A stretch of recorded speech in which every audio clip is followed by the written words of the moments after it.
Praise lord. మార్చి 14వ తేదీ 2025. ఈరోజు దేవుని వాగ్దానం. అప్పుడు నీతిమంతులు తమ తండ్రి రాజ్యంలో సూర్యుని వలె తేజరిల్లుదురు. మత్తయి సువార్త 13వ అధ్యాయం 43వ వచనం. నీతిమంతుల ప్రార్థన యేసయ్య అంగీకరించి ఏ అపాయమును సంభవించనీయక నీతిమంతుల వెలుగు తేజరిల్లజేయువాడు మరియు నీతిమంతులకు మేలు ప్రతిఫలముగా ఇచ్చి నీతిమంతుని ఇల్లు గొప్ప ధననిధిగా చేయువాడు.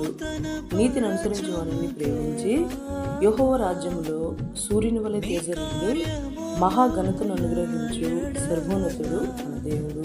కావున మనము మన జీవిత కాలం అంతయు నీతియుక్తమైన జీవితాన్ని జీవించగలము.